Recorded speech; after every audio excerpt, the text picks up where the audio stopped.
This is Root Raila Odinga's speech that sparked discussions on whether he would secure the UAC chair seat. In his address, he highlighted key issues such as national unity, leadership integrity, and economic reforms, which resonated with many of his supporters. However, it remained unclear whether the speech would ultimately sway voters in his favor. As the race continued, all eyes were on Odinga's next moves to consolidate his influence and win over more delegates in the crucial election. I have traveled the length and breadth of this beautiful continent, and I have seen the faces of Africa's future. I was involved in peace negotiations in Burundi with Marimu Nyerere. I was involved as the mediator of the AU with the conflict in Côte d'Ivoire. I was involved in Mozambique. So I understand the continent. And I see the faces of our children, full of hope and energy, and unbound by the borders of yesterday. I dream of an Africa where those borders and colonial languages no longer divide us. We don't want to see Africans to be divided as Anglophones, Francophones, Lusophones. I want them to be Africophones.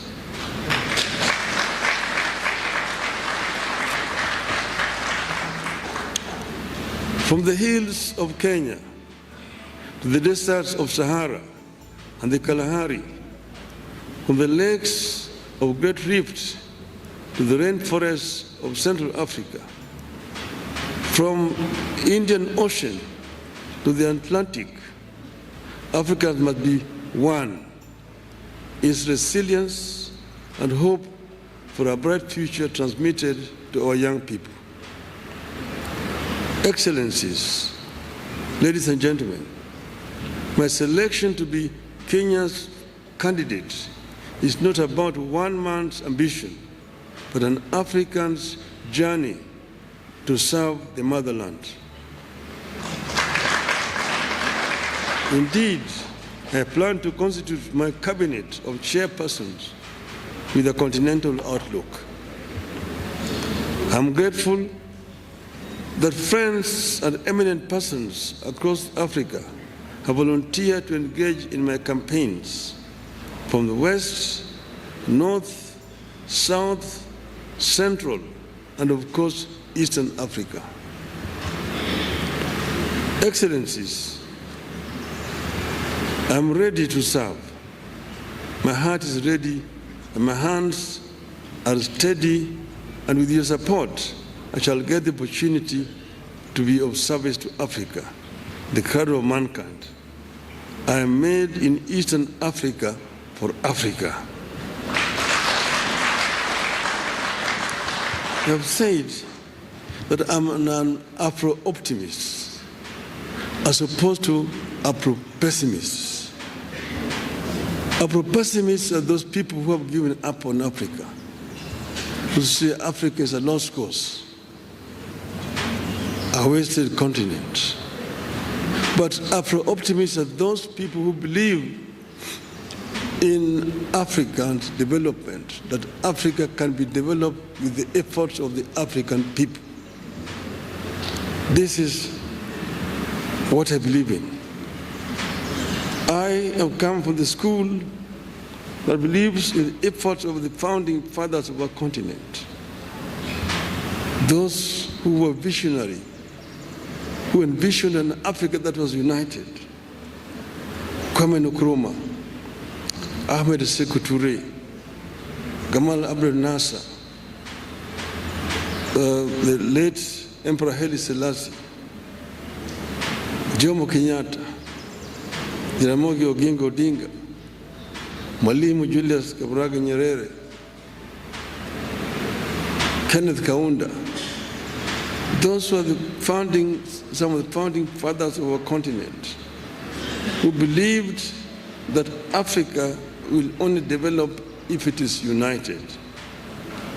Nkrumah said that Africa must unite or perish. That is the school in which I'm coming. To be able to realize the dreams of the founding fathers, first we need peace in the continent. In 2013, they talked of silencing the guns. But in 2024, the guns are not silent on the continent. We will work to ensure that guns are silent so that we can be able to have a peaceful development. Secondly, Africa is a victim of climate change.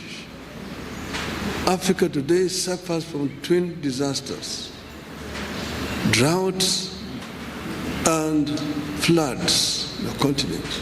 Yet Africa has emitted very little of the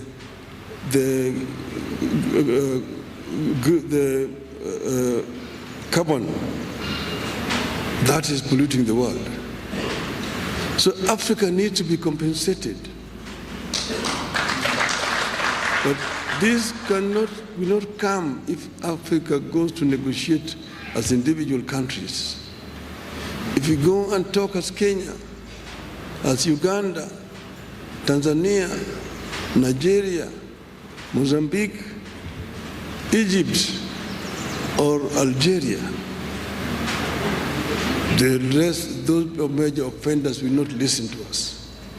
But when we go and talk as Africa, they must listen to us. We'll be able to get a fair deal in the issue of climate change. We also need to green Africa. But Africa is also home to the second largest carbon sink in the world, the Congo forest. But how do we continue to green Africa, to arrest desertification, southern advance of the Sahara Desert? These are issues, they are challenges which we are equal to. We can be able to deal with these issues effectively if you have got an effective organization in Addis Ababa.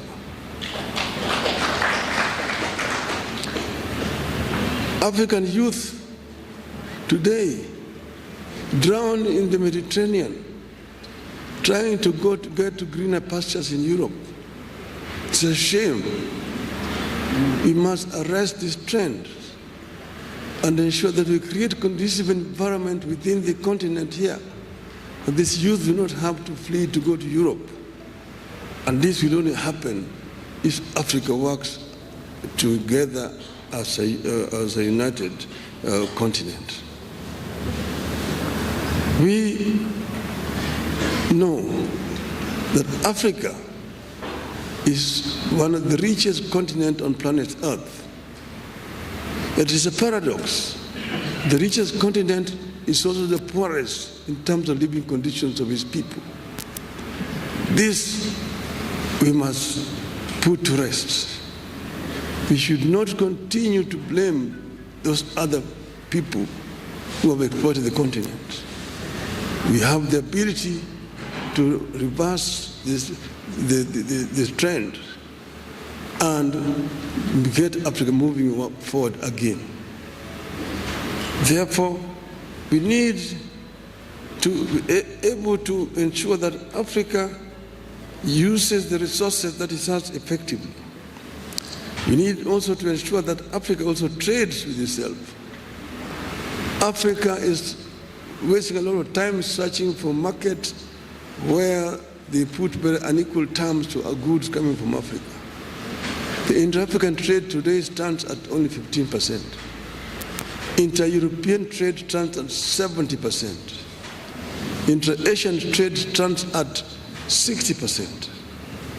Even inter-South American trade stands at 35%. We need to ensure that Africa trades more with itself. We need to address the constraining factors. One, the non-tariff barriers which have been imposed by other African countries against goods from neighboring countries. More importantly, we need to address the issue of infrastructure development in the continent that will make it easier for African countries to trade with each other. I have been the High Representative of African Union on the issue of infrastructure. So I know the major challenges that Africa faces in the issue of infrastructure. The Trans-African highways, the Cape to Cairo, the Tunis to Cape, the Dakar through Khartoum to Djibouti, the Dakar, Lagos to Mombasa,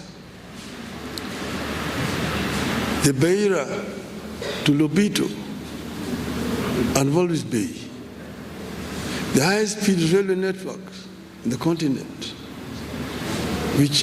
those are issues that require to be dealt with.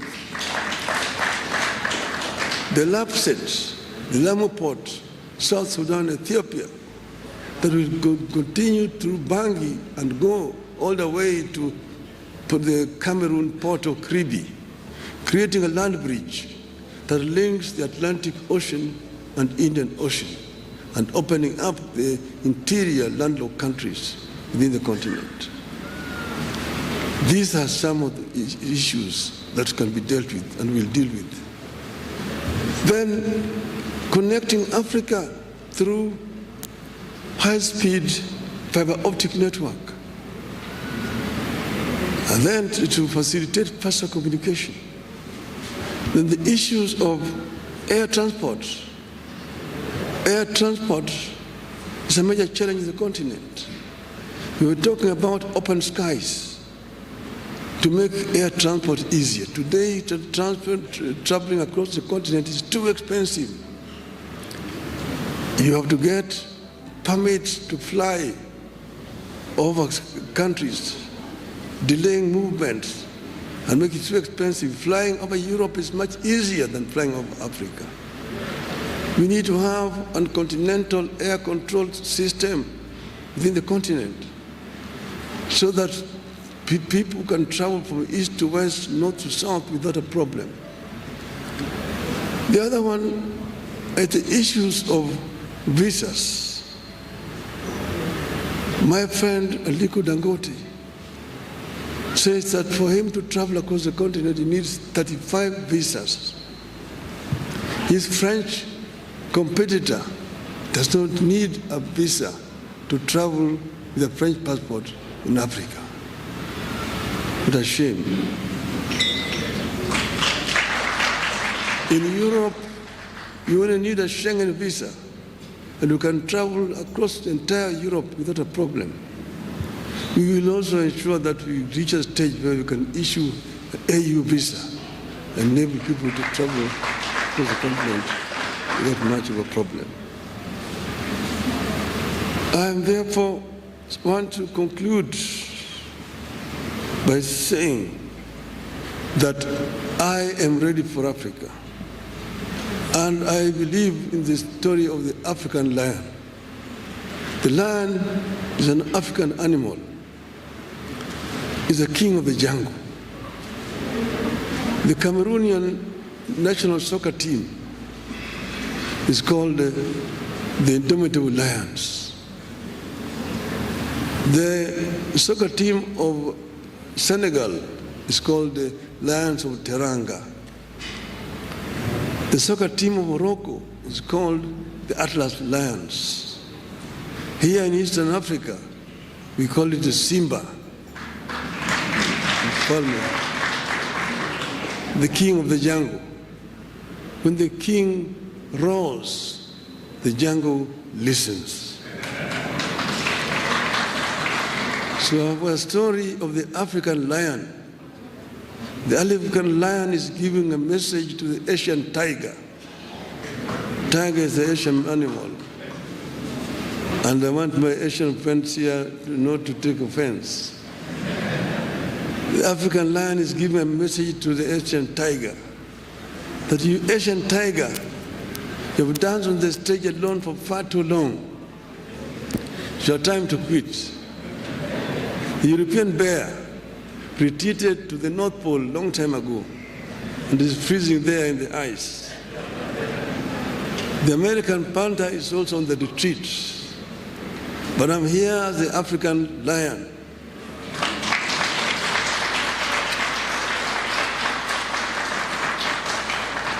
I've been asleep in the jungles of the Congo, but now I'm awake and I'm sitting on African gold, African oil, African diamonds, African iron and copper ores. I'm sitting on African bauxite. I'm sitting on African lithium and coltan and uranium. And I have the ability to transform all these materials that I have into wealth for the benefit of my people and claim the 21st century as an African century. End of the message from African Lion. Thank you very much, ladies and gentlemen.